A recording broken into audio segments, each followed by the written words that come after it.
Naputos og kasubo ang Davao Oriental sa kamatayon ni kanhi Governor Corazon Malanyaon.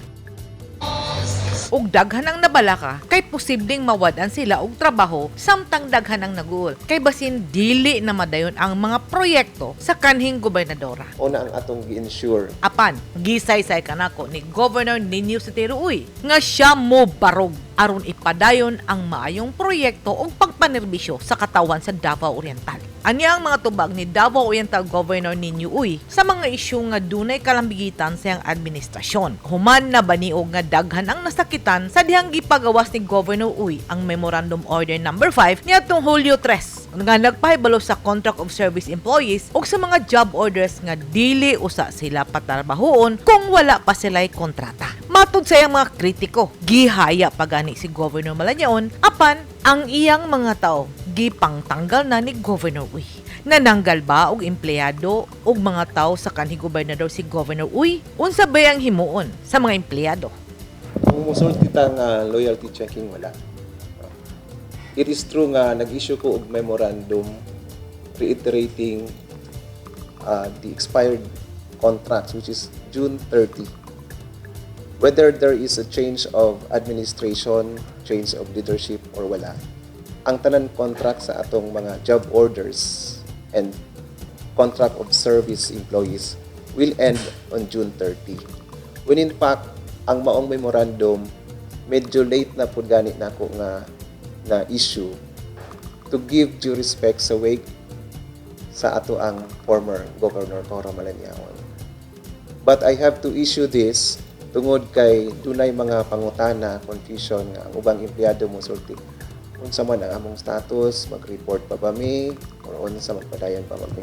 So, to give guidance sa tanan, akong gi-reiterate nga all contracts as provided sa ilang mga kontrata will end on June 30. So, it doesn't mean nga nananggal ta for whatever reason. Gitanggal lang nato because expired na ang contract, June 30. And it doesn't mean nga dili pud ta mag-hire. No? But of course, sa hiring na pod process later on, then doon na po tayo sundon nga mga guidelines para ma-ensure nato nga ang ato ang resources sa atong panggobyerno ma-maximize nato ang paggamit. Wala ba nasabtan ang hiring and firing o termination of contract nga ginahimo sa gobyerno matag Disyembre 31 o matag Hunyo 30 tungod kay ang mga contract of service o job orders aduna lay 6 ka bulan nga termino sa ilang pagpanerbisyo. So mao gina ang polisiya every end of December and June 30 do nagi termination of contracts. So mo lang pud na to akong i-reiterate. No? Pero doon na tayo mga exemption gani nga gihimo din ha. No? For example sa ato mga personahe sa mga hospitals. Davao Oriental Provincial Medical Center and all district hospitals. Dili man pud nato pwede nga tanggalon na sila. Tungod kay at stake po na ang inabuhi sa atong mga pasyente, di ba? So, sama ni anak nga mga nature sa trabaho. Frontline services. So, muna nga gi-reiterate lang nato nga June 30 nag-expire ang contract. So, kailangan ako i-issue ang memorandum. But it doesn't mean nga tungod kay loyal. I don't know these people. In the first place, wala pud ko mag-expect nga ing-ani ang sitwasyon karon, sudden turn of events, pas-pas kaayo, makalit lang ko ka imong executive. I don't know these people kung kinsa ni sila, di ba? But of course, naa naman ni siya, we have to move forward. I have to do my job to perform my mandate. Klaro nga gisaysay ni Governor Uy nga ang anaa sa frontline services sama sa mga health services sa mga hospital o district clinics magpabilin. Ug wala siya naghimo og loyalty check sa mga empleyado sa Capitol.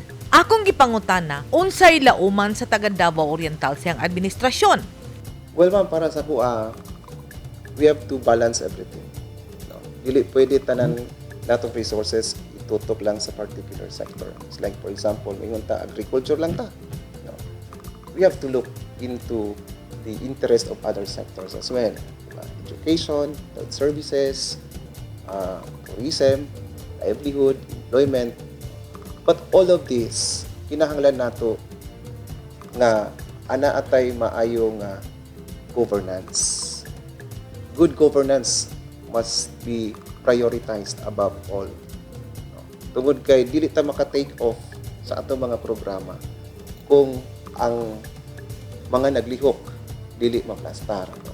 Ang sistema dili maplastar. That is why isugod nako dinhi sa sulod nga ma-in place ang atuang tawhan, mga empleyado, ang atuang sistema so that all other programs and priorities can take off. Gikan ta sa pandemya, sa COVID, no, medyo napugan ang paglihok sa atong mga katawhan, sa atong ekonomiya.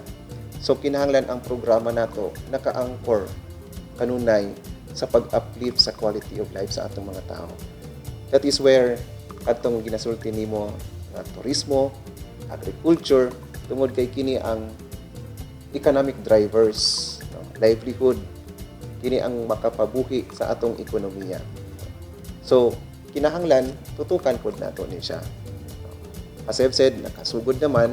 So dili na kinahanglan nga bag-uhon because time is of essence. Sayang ang resources, sayang ang panahon. So kinahanglan na lang nato ni ipadayon. But again, all of these things should be again anchored on good governance. Sa iyang paglingkod, isip gobernador, daghan ang nakalitan. Ug bisan si gobernador, miangkon nga kalit kaayo ang mga panghitabo ug nahimo siyang gobernador. Apan, nagpabilin ang kamatuoran nga ngayon siyang manguna sa probinsya sa Davao Oriental ug gikinahanglan nga iyang hapsayon ang mga serbisyo ug proyekto base sa kapasidad sa panggamhanan sa iyang probinsya. Kung asan paingon ang bagong renda sa panggamhanan sa Davao Oriental, ang gobernador ug ang katawhan sa nahisgutang probinsya ang ngayon lang nga magtimbayayong kung gusto sila og kalambuan. Edith Caduayan, News 10 Philippines. Stay safe!